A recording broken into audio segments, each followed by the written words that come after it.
Les psychopathes au pouvoir. Ouch! On en parle.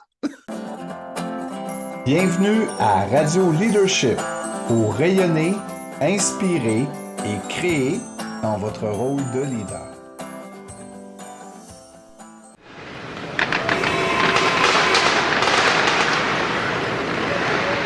Bonjour tout le monde, bonjour la communauté Quantum, j'espère que vous allez bien. Écoutez, fait toujours plaisir de vous retrouver pour notre 19e épisode maintenant de Radio Leadership. Et cette semaine, c'était assez incroyable.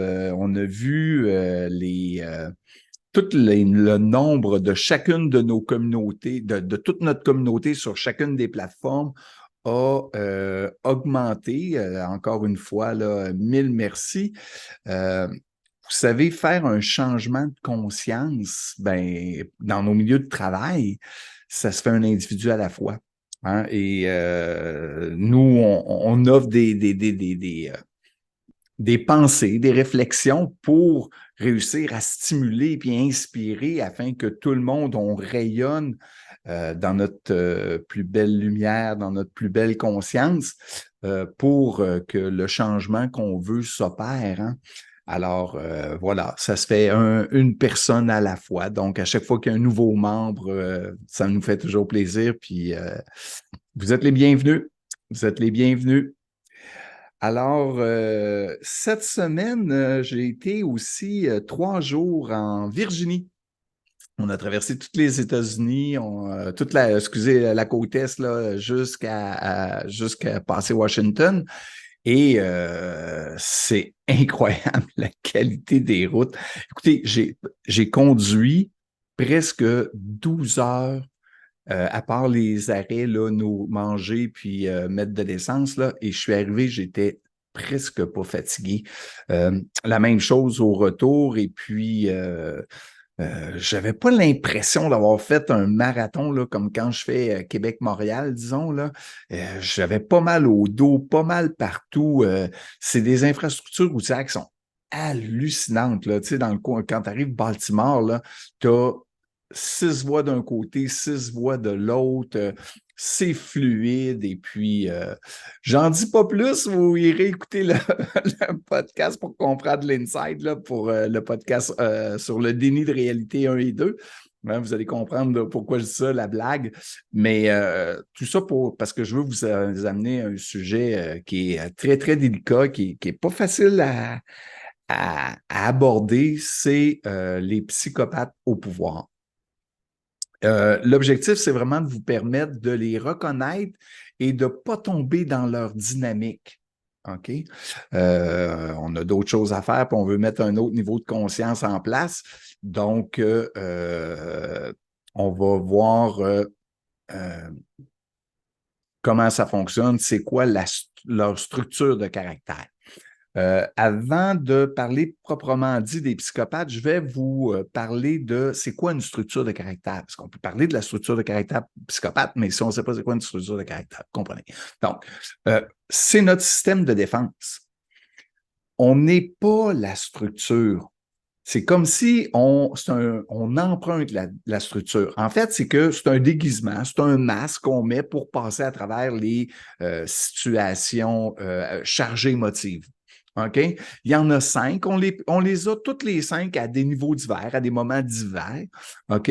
Et, on en a toujours une que c'est comme plus notre pattern, on pourrait dire, pilote automatique. Donc, le premier, c'est le schizo. Hein? Le schizo, là, si je pouvais vous donner une phrase, là, c'est « je suis pas là ».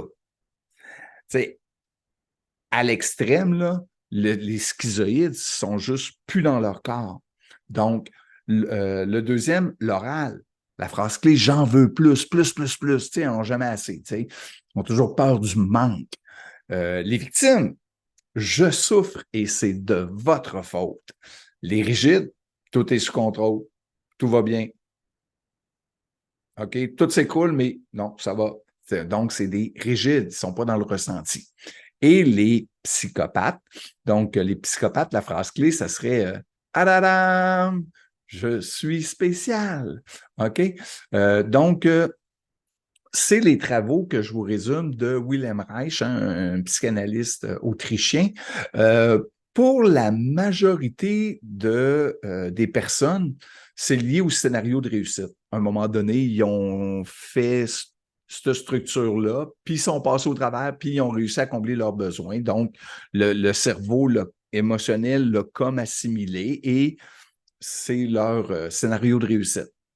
Je vous rappelle que c'est à des degrés divers.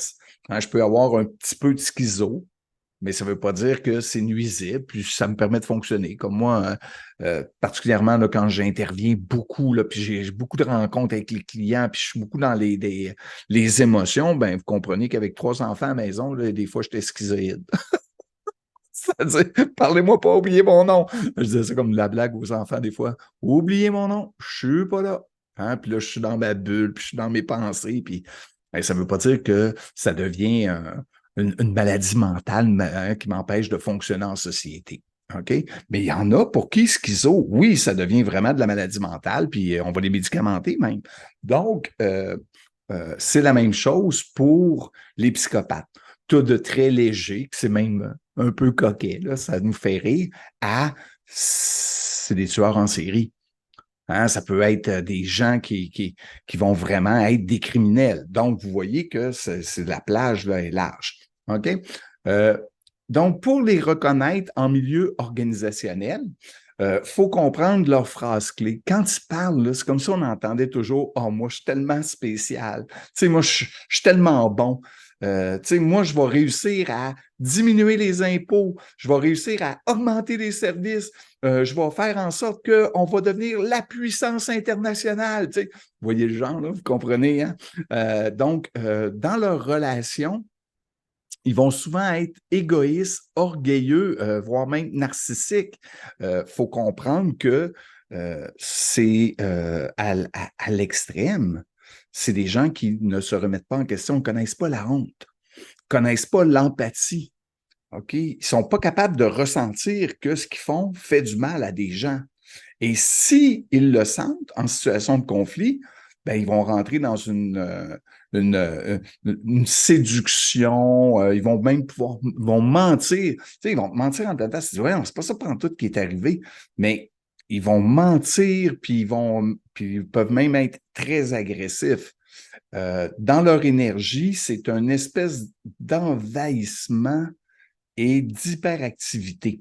Tu sais, ils vont rentrer dans ton bureau, là, puis c'est comme un tourbillon, tu n'auras pas eu le temps de dire un mot, puis ils partent, là, tu es comme un raisin sec, tu es comme aspiré de toute ton énergie.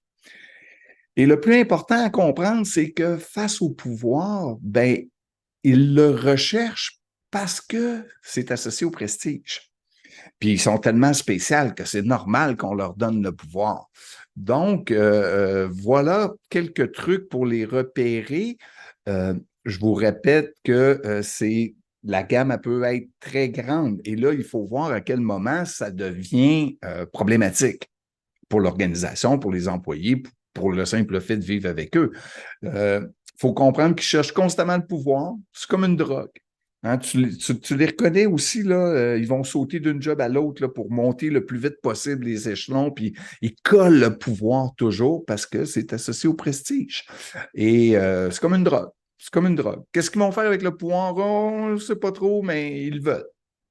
Ils sont souvent très licheux par en haut, mais souvent très, très durs avec leurs subalternes. C'est pour ça, souvent, dans des mandats que j'intervenais, là, quand j'interviens dans la gestion des conflits puis du climat organisationnel, là, j'arrive puis je vais parler, mettons, avec un dirigeant, puis je dis, écoute, ça n'a pas de bon sens, ces comportements, il n'est pas capable de le voir. Il n'est juste pas capable de. Ben non, il n'est pas de même. Tu sais, avec moi, il est tellement fin. Comprenez? Donc, faut le voir que tu peux en avoir partout. Hein. Ça peut être un simple chef d'équipe, comme ça peut être jusqu'aux politiciens. Hein. Ça va être la même chose, c'est-à-dire que ils vont détourner l'organisation, que ce soit, là, comme je vous dis, peu importe une direction, un ministère ou peu importe.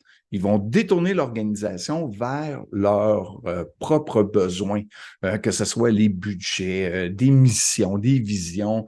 Ils vont même contourner des lois, hein, des règles, des lois. Mais ils vont toujours avoir un narratif pour l'expliquer, le justifier, puis tu vas être avec eux autres, là, ils vont te mentir en pleine face. Tu as l'impression qu'ils t'en passent une vite, là, mais ils vont te faire comprendre que finalement, c'est une chance que tu les as eus, puis une chance qu'ils sont là pour bien te le faire, te l'avoir fait vivre.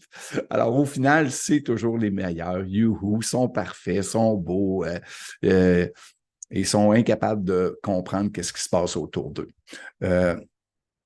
La question que ça amène, tu te dis, ouais, mais si on a des comportements si asociaux que ça, comment ça se fait qu'ils réussissent à se rendre là? Bien, il faut comprendre que, je vous l'ai dit tantôt, c'est des enjôleurs. Hein, c'est des vendeurs charismatiques. Des fois, ils sont très beaux. Hein, en politique, on en a vu là, qui étaient très charismatiques, tout, mais finalement, ça a été une catastrophe. Là. Alors, il faut comprendre qu'actuellement, dans les très hautes sphères, c'est à peu près impossible de se rendre là si tu n'es pas toi-même coupé et capable d'avoir absolument aucun ressenti par rapport à ce que tu fais aux autres parce que ça joue tellement dur que la grande majorité des gens qui se rendent dans les hauts postes, les hautes sphères, ont un côté psychopathe très fort. Je dirais même que pourquoi ils se rendent là, c'est qu'ils sont nommés. La plupart, pensez, je dis juste, là, la plupart de nos politiciens, là, et de nos grands chefs d'État réussiraient pas à passer à travers les tests psychométriques et les processus d'embauche, mettons, des grandes organisations. Pourquoi? Parce qu'on les détecterait, on verrait tout le pattern. Par contre, ben, comme c'est souvent des nominations, comme c'est souvent très lié à ce que moi j'appelle la circulation des élites. Et comme c'est souvent même des psychopathes qui les choisissent puis qui les nomment, ben vous comprenez que ça tourne. Quand je parle de la circulation des élites, là, juste pour préciser, la personne est chef d'une centrale syndicale, tout d'un coup, elle passe en politique, tout d'un coup, elle se ramasse dans les médias, hein, dans un média /com, là, ils font comme un rôle d'analyste politique, journaliste, on ne comprend pas trop, là, mais ils nous communiquent tout ce que moi je pense, là. Alors, ils vont aller au conseil du patronat, CA d'une société d'État, devient président DG de la société d'État, retourne en politique, revient en journaliste. Donc, c'est ça la circulation des élites. OK? Et donc, c'est ça, c'est souvent des nominations et ils vont teinter l'organisation de leur comportement psychopathe. Et aussi, pour ceux la deuxième façon d'arriver au pouvoir, c'est d'être élu. Alors, faut comprendre que la population qui les élit, elle est facilement manipulable. D'ailleurs, les élections, en tout cas, je ne sais pas pour vous, là, mais moi, depuis des années, je me dis, c'est plus un concours de compétences où on va choisir le meilleur. C'est devenu un concours de popularité, là, au même titre une émission là, de télé-réalité là, boboche. Là, c'est quasiment la même affaire. Ça en est pathétique. Il y a des gens qui sont élus 6 mois avant, tu n'avais jamais entendu parler d'eux autres. Tout d'un coup, on lui crée un aura là, de super brillant et il va surfer sur son charisme et à un moment donné, il y en a même qui disent que maintenant, ils sont plus élus, ils sont choisis, mais ça, c'est un autre débat, là, je vous le laisse. Mais vous comprenez que ça nous place dans un paradoxe. Tu sais, dans nos organisations, on a élaboré des valeurs, on essaie de trouver les meilleurs prospects pour devenir gestionnaire, et puis on va les former à la bienveillance, à l'empathie, d'avoir une organisation inclusive, etc. Mais rappelez-vous, plus tu montes, moins c'est leur personnalité, fait que plus ils ont le discours, mais moins ils ont les actes, puis moins ils ont toutes les attitudes. Donc, on finit par avoir une organisation où le discours puis la réalité, ben, ils vont pas dans le même sens. Puis, tu sais, il y a un discours d'être proche des clients, on pense à la population, etc. Mais dans les faits, on se rend vite compte que finalement, ils sont bien plus intéressés par leur carrière, leurs besoins, leur soif avide de pouvoir. Hein? Et donner un exemple, ils vont se voter des salaires faramineux, mais en même temps, ils vont couper, puis ils vont... c'est comme... Mais les gens, ils le ressentent, ce décalage-là, ce double discours entre les comportements puis ce qui est annoncé. Et juste vous dire que dans l'histoire, quand on regarde là, de Sun Tzu à aujourd'hui, là, ça s'est toujours mal terminé lorsque les psychopathes étaient à la commande. Pourquoi? Parce qu'ils vident les organisations. Hein, ils détournent les budgets, vont détourner les missions, puis à un moment donné, ça fait que euh, ça nous amène dans leur ego nous amène dans des résultats d'ego. Et regardez, ben, tu sais, je le fais souvent la blague, mais regardez l'état des routes, regardez nos écoles, hein, il était supposé être le meilleur ministre qu'on avait jamais eu, là. Hein, mais on arrive à une semaine là, du début des classes, là, puis regardez l'état des écoles. Regardez l'état de la santé, les services publics. Euh, c'est vraiment triste. Non, honnêtement, là, c'est triste parce que tu dis, hey, il y en a de l'argent dans l'État. Mais bref. Puis ce qui me rend encore plus triste, ben, c'est l'autre photo de l'état des lieux, là, c'est la santé mentale des travailleurs. C'est triste. Puis le niveau d'engagement, ben, c'est encore plus triste. Tu as 2 employés sur 10 à peu près là, qui se disent engagés au travail. Hein? Tu en as toujours bien 8 là, qui tirent la charrue par l'autre bord. Là. Mais ce que voulez-vous? C'est la photo qu'on a actuellement de notre conscience collective. Hein? Alors, une fois qu'on comprend ça, puis je vous répète là, qu'il y en a que c'est très, très, très marqué et il y en a que c'est très situationnel, leur côté psychopathe. Mais il y en a que c'est triste, là, c'est dangereux. Alors, euh, puis rappelez-vous là, que je vous parle en politique parce que c'est là que c'est le plus frappant parce qu'on les a toujours à la télé. Ils vont mentir facilement, puis ils se sentent zéro mal à l'aise. Moi, c'est ça qui m'impressionne. Mais rappelez-vous, les psychopathes, ils connaissent pas la honte. Ils sont pas capables de sentir qu'ils ont nui, ils n'ont pas ce niveau d'empathie-là. OK? Alors, le docteur Mila Alekovic, je ne sais pas si je le dis bien, là, c'est une Serbe, là, qui elle est professeure de psychiatrie à l'université et elle disait qu'on ne peut pas faire de la psychothérapie avec quelqu'un qui ne se sent jamais coupable ou qui n'avoue jamais son crime. Donc, vous comprenez que vous ne les changerez pas. On peut travailler un peu avec eux, mais c'est des gains tellement durs parce qu'il faut que la personne plonge dans tout son ego pour réussir à transformer sa structure de caractère. Donc, pour ma part, je crois que les vrais leaders sont au service de l'organisation, alors que les psychopathes, eux, c'est l'organisation qui est à leur service, qui est à la priorisation de leurs besoins, de leur carrière. Et c'est vrai individuellement, mais c'est vrai aussi dans le collectif. Donc, pour ma part, je pense qu'on doit continuer à embaucher des leaders qui ont dépassé les structures de caractère, au moins qui en sont conscients et qui ont une véritable volonté de s'améliorer, de s'en libérer. Puis c'est tout un passage, là, c'est tout un travail sur soi, là. Pour que le changement de conscience arrive, ben, il faut continuer, puis chercher, puis valoriser les gens qui sont là pour les bonnes raisons, qui sont donc plus amoureux du bien, hein, de faire du bien, de supporter, de s'occuper, que amoureux du pouvoir puis du prestige. D'ailleurs, pour moi, là, à chaque fois que j'avais des gens, ils voulaient tellement de pouvoir, c'est vraiment juste assez pour pas que leur en donner. Le problème, c'est que chaque psychopathe attire sa victime, mais chaque victime attire aussi son psychopathe. Hein, il y a une relation entre les différentes structures de caractère. On n'a pas le choix, on doit absolument augmenter notre niveau de conscience, tout le monde. On n'a pas le choix.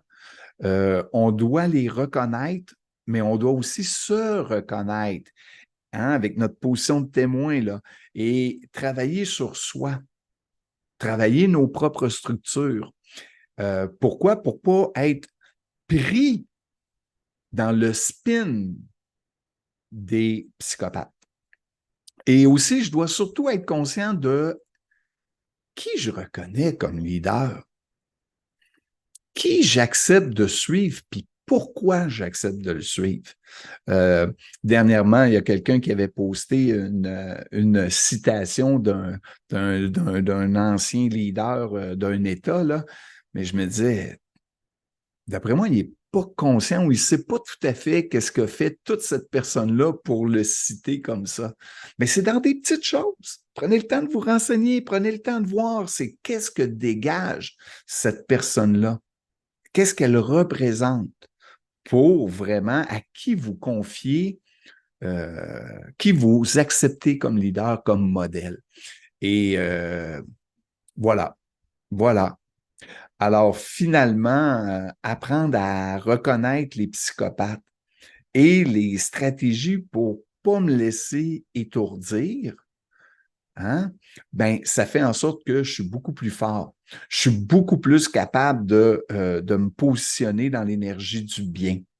Hein? Je suis beaucoup plus, deviens beaucoup plus un artisan de la nouvelle conscience. Passez un beau 2 semaines, puis soyez conscient de vous-même et prenez votre position de témoin, puis observez au cours des prochaines semaines si vous n'avez pas des psychopathes qui vous entourent. Bye bye tout le monde!